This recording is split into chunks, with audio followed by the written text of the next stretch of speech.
Have you ever wondered what it actually takes to start a business? In today's video, I'll walk you through every step I took from day one to launch date to help you decide if it's for you. Hi, I'm Nate, an Oxford graduate engineer, an avid learner, and a passionate entrepreneur. And today I'll be talking about when starting a business, what actions you have to take, and also the costs that will be incurred by those actions when going from your first or day one, when you've had your first idea, to launch date.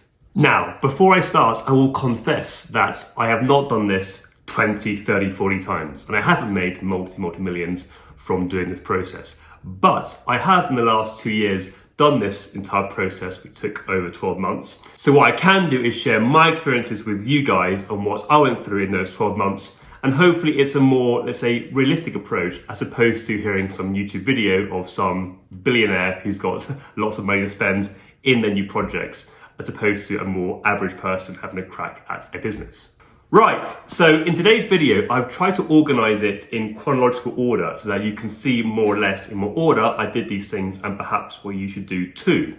So the very first step, I believe is the most important one, is to do your market research. So this might include your target audience. Are there any competitors? If so, what's their pricing? Okay, so bear these things in mind before you start. And look, just food for thought, it's not actually a bad thing if there is competition, because often that means that that market has been validated. There's definitely a demand for that service. Whereas often if you're first to market, you have that tough job of trying to convince people that your service, your product is actually what they need and want. Sometimes let someone else do the hard work and you simply iterate, improve on that product, and bam, you're straight in. So just food for thought there. Right, so let's assume now that it's gone well, there's a space in the market for you. What's the next step? And it's this: you need to make your projections, okay? Do the numbers and see if it works out with your idea. Now, this will mean that you'll need to have some mathematician in your team, okay? They don't need to have some mega level, university level maths, but they have to be, competent, okay? And the most important thing here actually is attention to detail.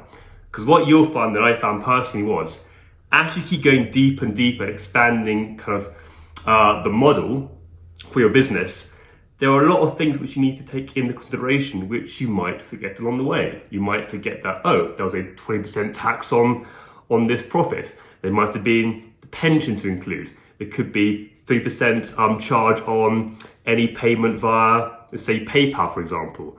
So these things, if you haven't got close attention to detail, you will miss it out, and that will be pretty catastrophic, of course, if your whole plan is that you make X amount, now suddenly, oh, you messed up, bam, you got negative. So it's really important here. If you can't do this personally, then you should get someone else to help you out with this part of the process. And so you're aware, there are actually some tools out there online to help you do this. So in my story personally, down my line later on, I got an accountant, and this person's company had a whole software which you put in the details. And the point there is, because they have the input fields, it's almost impossible to miss out on these things. So just bear that in mind. Okay, so there's one final point to mention for your beginning thoughts before, say, going down this whole road for a business.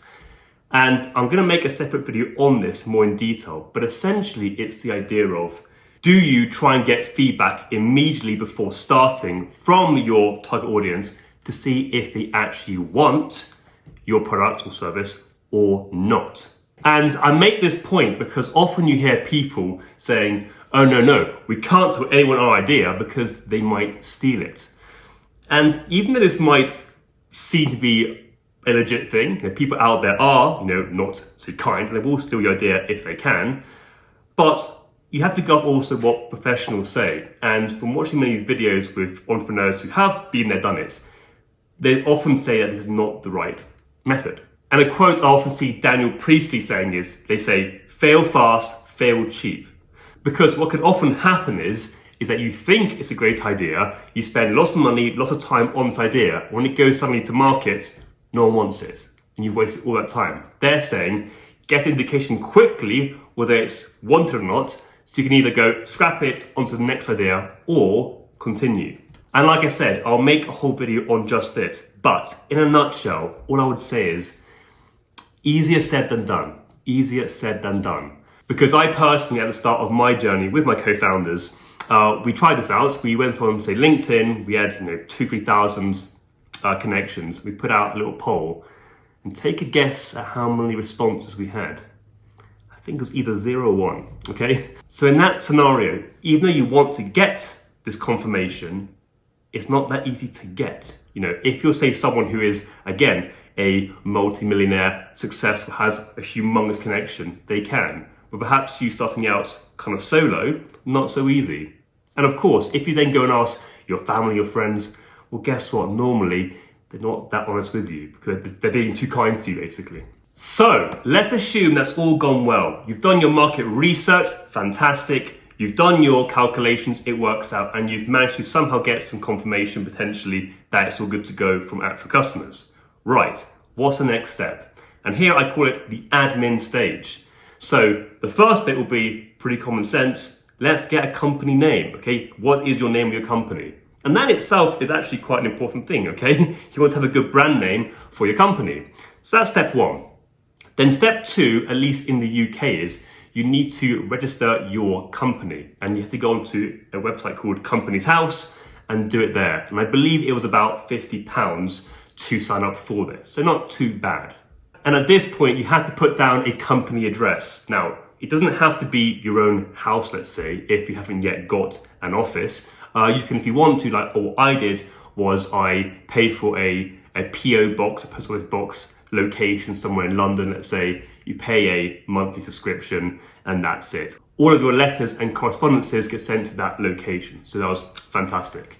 And after that, you need to also pick your legal structure. What kind of company are you opening? So let's say for my one, it was a private limited company, an LTD. But again, you guys need to go through in your scenarios which ones you want to go for. And then finally, 2 more things in terms of admin. The first is I trademarked my name, okay, my company name. Because what you don't want is to not do that, and years down the line, someone else takes it, and then guess what? Everything you've done is now theirs. So that is a must do. And it costs, I believe, £170 as the bare minimum in the UK to do a trademark. And then the last thing was I opened up a bank account for the company.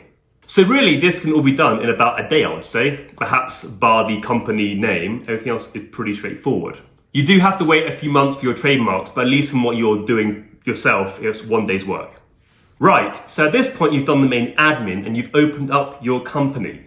So what's the next main bit, in my opinion? And it's all linked to media, okay? So you need to have that social presence, especially in 2024, to have any chance at succeeding. So step 1 in the media section was firstly to make your logo, okay? The logo, of course, can be changed down the line, but at least initially you'll need it for your social medias and other bits and bobs. And also pick your color scheme. And just like with your company name, you want to trademark also your logo, so just beware. To do this, either you could do it manually if you have those skills, or there are many websites out there that will help you make a logo. I think I made my logo on Wix, but I can't be certain, but there's definitely many out there which you can use to make a logo for you. So next on the list is actually the biggest, and it's going to be your website or your app, okay? And this, of course, you can probably guess pretty common sense, is very, very instrumental in how well you'll do, okay? It's the front page, the front door to all your customers on what you're offering. And I do think that in this day and age, it is pretty crucial to have at least a website. So how do you go about this? And there's good and bad news here. The good news is that if your website is quite straightforward, let's say just say like a brochure online, well, you can use websites like Wix.com, which is kind of drag and drop, pretty easy. I have a tutorial on this, which I'll link above, on how to use Wix. But it's not too hard, and the costs aren't that great. It might be for a average package, £250 a year, I believe. So it's not too crazy, okay? The problem here is, the bad news is, of course, if your company happens to be a bit more niche and these particular things, which let's say the framework of Wix can't offer you, then you're going to have to pay for a actual web developer to make it for you. And this isn't cheap. So I can give you an example of this. So actually, I personally do coding and I make apps, but at the time of me doing this company, I didn't have much experience with web design. So we looked to get some bespoke code to be done for our website because Wix couldn't do it. And all we needed for our company was a little small bespoke booking system, okay? So it wasn't anything too crazy. But essentially, when we inquired different companies that could help make this for us, the average quote for, let's say, 2 months work and one little bit of this website done was £10,000, kind of up to £15,000. And of course, what might happen is they work on it and go, that's been done, but actually you need some more. It's now £20,000, £30,000. So it's not cheap. And like I said, that was just a small little booking system on our website. That wasn't me saying build it from scratch and really complicated animations and stuff. That's a pretty basic website. And I believe that when it comes to actual apps for your phones, it's even more expensive. And I can say because I personally make apps and I made this kind of very, very big kind of social media app. And I remember asking a different companies out of interest to see how much they would have charged for that. And to make, let's say, an Instagram level, a big app, we're talking 100,000 plus, okay? So if your needs are like that, it's very expensive. This could be the making or breaking point about whether you want to go into a business or not because of the cost for the media. Okay, so the next thing is your social media presence. So that might be your YouTube, your Instagram, your TikTok, your Twitter, etc. And although it's free to make these things, it does take a lot of time, okay? So again, for me personally, for the front of my website, I had this video that I made, again, put on YouTube too, for promoting and explaining what my company was about. And although it was only a 4-minute video, this still took many, many hours of doing the script, the voiceover. I had in the background videos playing, and those video images were put together using stock images from online websites. Now, of course, in an ideal world, you want to use your own business and real photos, but of course, to think about it, you have to get your own, say, equipment, maybe a drone, maybe a professional photographer, maybe professional actors. And at that point, cash. It's pretty expensive per video. So again, just bear that in mind. All I would say though is the following, that you do want these videos and say images to look good because they are the face of your company. When people search you up, they will see your social media presence. And it's funny because I'm actually going to be making pretty soon a video on if you want to start a YouTube channel for your own hobby. And I'm going to speak about how I actually believe that's better to can make things initially more quick, not so perfect until you get some traction, okay? Because that's your hobby. But I disagree for a business. For a business, okay, you want from day one have some good content. You don't want to be starting out live, have 2, 3, 4 videos online and they're all rubbish, in which case people think this business is rubbish, okay? So if you are going to upload stuff, which you should, it is going to take time. That's the point I'm making here. It's not easy, it takes time. Right, so there's 2 final things for the media section. And one is you need to have a telephone number to be called on. So we personally actually use a company called Be Online because with this company, you're able to actually on your laptop, be able to use your number. So that was more useful for us to basically answer it anywhere. So, but you want to have a telephone number. And then lastly, you want to also open online a Google My Business account so that you can be found on Google and people can leave reviews for you there. Okay, it's just going to make you look a lot more legit and trustworthy if you can be found on Google. Perfect. So let's assume now that you've done that whole media section and now we've got a new section which I like to call compliance, the nitty-gritty stuff. So the first thing on this list is you need to sort out the insurance, okay? So this might be public liability, could be any kind of employer's insurance, could be property insurance, all these things which you kind of almost by law have to have in your company. And what you'll find is that you'll have to keep adjusting your, let's say, your figures because of course what might happen is that initially you didn't have this information, but then once you actually start getting out the insurance, it might be that, oh, it costs 5,000, not 2,000. So you have to go back to your figures and update that. And hopefully it will still be working well for you. If not, you might need to make some adjustments. And be aware that these insurance figures can vary greatly because my company actually was in the healthcare sector. And guess what? They were astronomical. They were huge, okay, these insurance figures. So just bear that in mind. Right, step number 2 is permits and licenses, because in some industries which you may be trying to enter with your business, you'll need to have a permit, a certificate, which is kind of by law. So just bear that in mind, and then of course sort it out if you have to.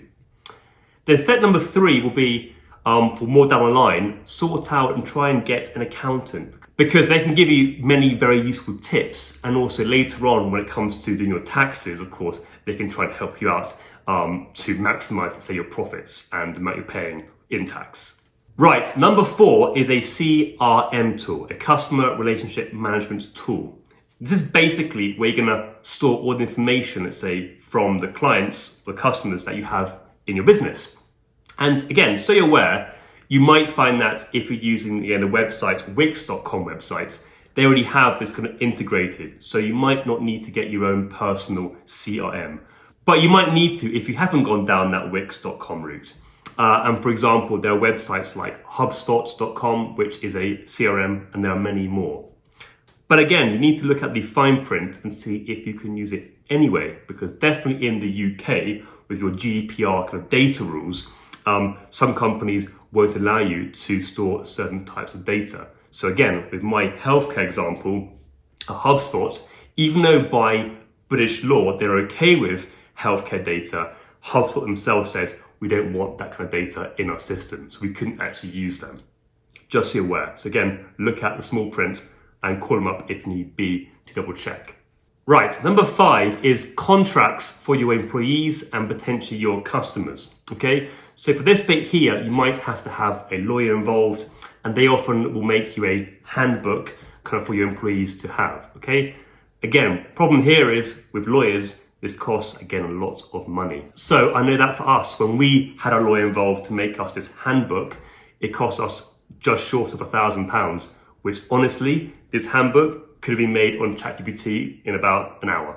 So just bear that in mind. So up to you whether you want to go down the lawyer route or just simply do it yourself, ChatGPT.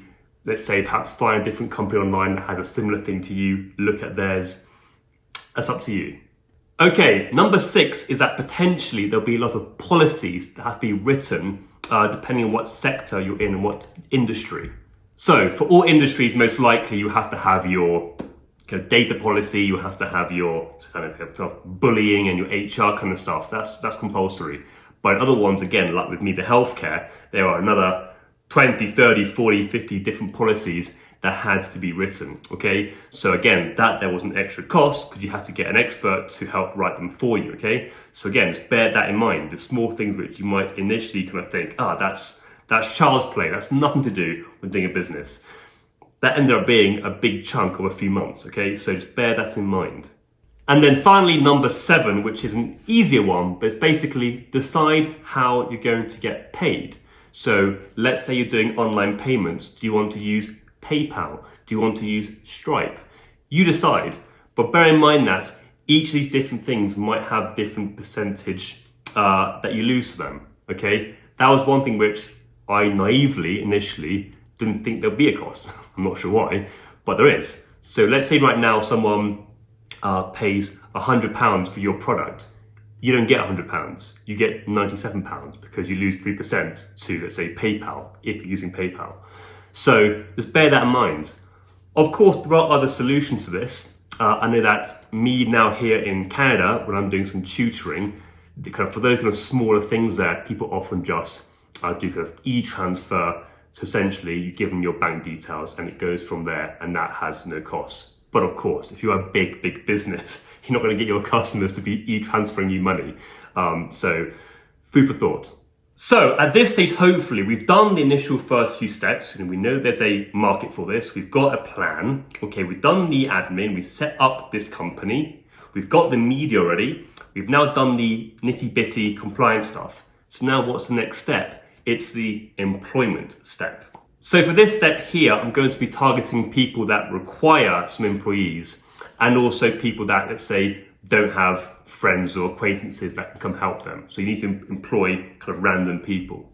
Because sure, it might be that in your circumstances with your company, it's you doing the work and brilliant, then this bit can be cut off for now. But let's assume that isn't you and that you need to employ people. And what we found was that the best places were actually Indeed and LinkedIn. Now, of course, there were other websites that would also offer advertisements. So for example, for my healthcare, when I was trying to employ a GP, there was of course the Royal Society of General Practitioners.com, which would put out an advert for you. But often in these more niche websites, it just costs a lot more. So that one right there, I think for one advert, for one post, was about almost £1,000, okay? Whereas on, let's say, Indeed, it was a bit different, but essentially every time where you, someone applies for you and you accept them, it might cost you £25 per person. So in that scenario there, we personally opted for the Indeed because we were getting some good results from there for £25, not £1,000. Okay, but this bit is an extremely important bit and also very time consuming, because just think about this. When you put out that advert, it needs to be written extremely well, because to the public, to the people wanting a new job, who are you?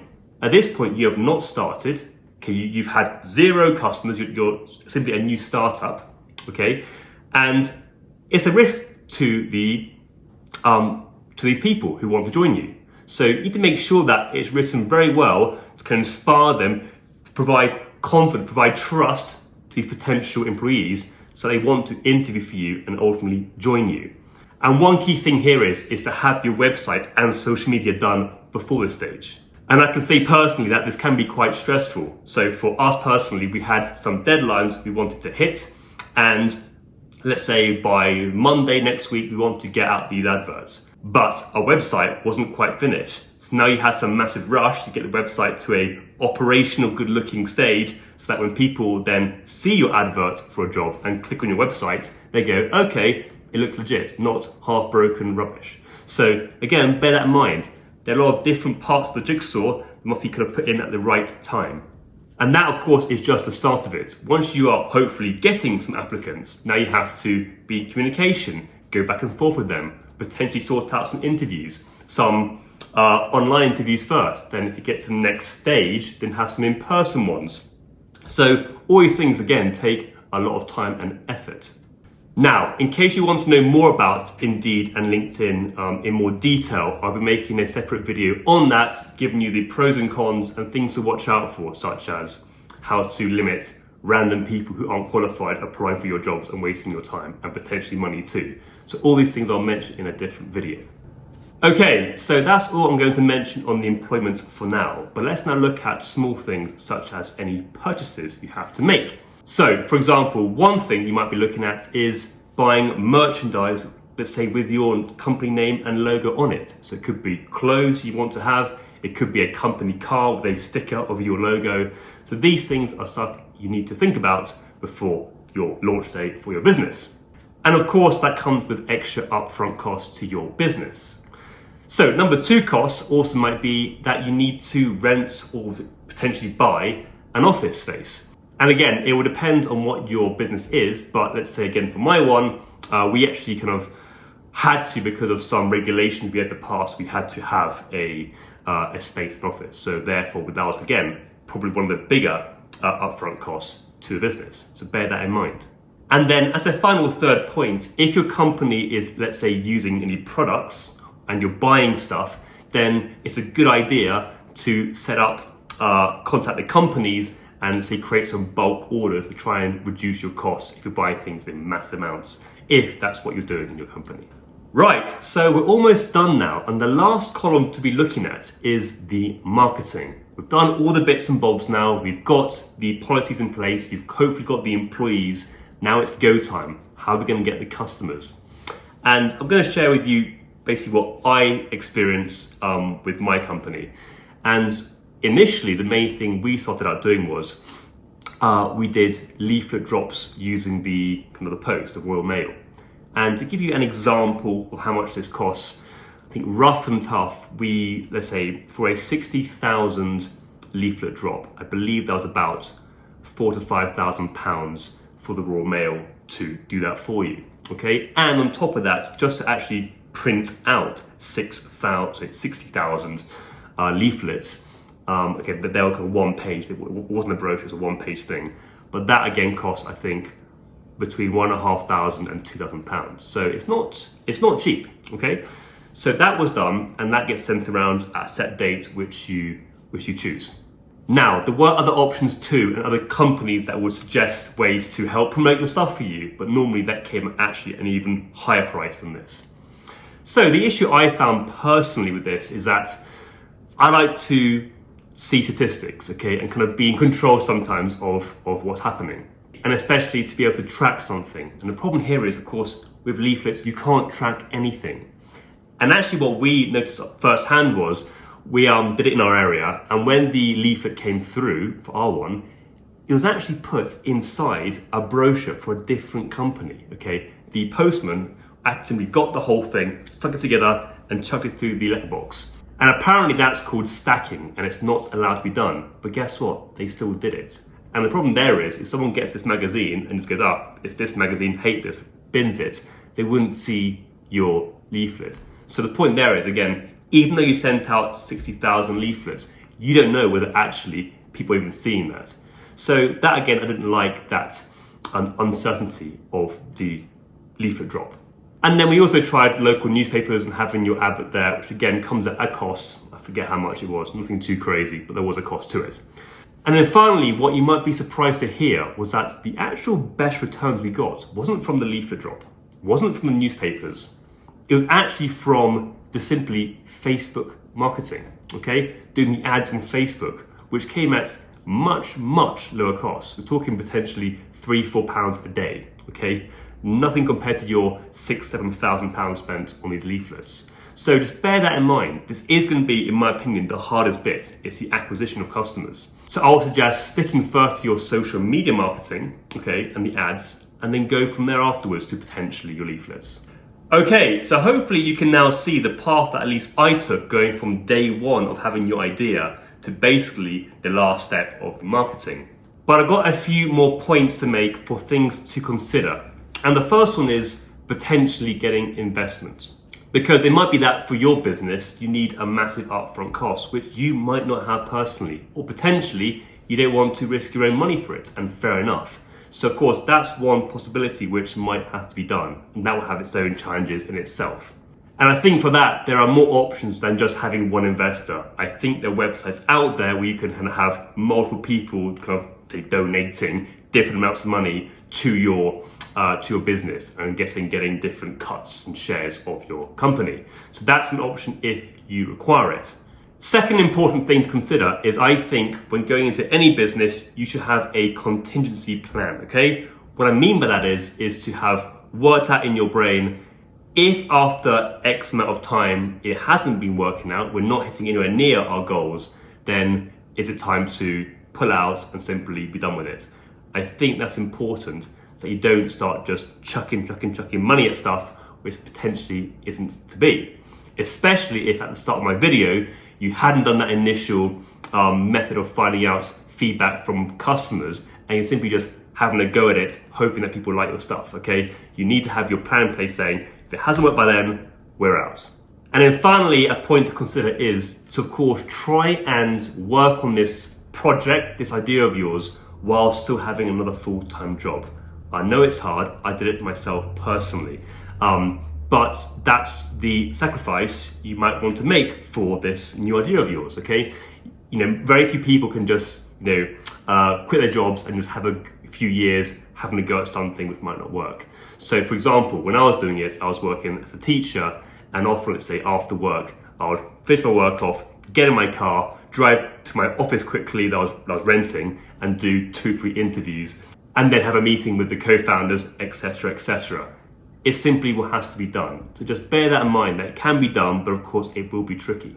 So what are my final thoughts on the whole process? And it's this: there are going to be lots of twists and turns along the way, okay? There are certain days where suddenly you crack something that's going well, and there's elation, you're having a great time, and then often literally a day later, something else happens, and now intense stress, and you're going, oh my God, it's still broken, it won't work, okay? Just bear this in mind, that is normal. It's part of the journey, it's part of the fun in some ways. Now, if you're someone who, say, can't enjoy that and finds stress too much, then it might not be for you. See, I personally actually enjoyed that whole part of it, okay?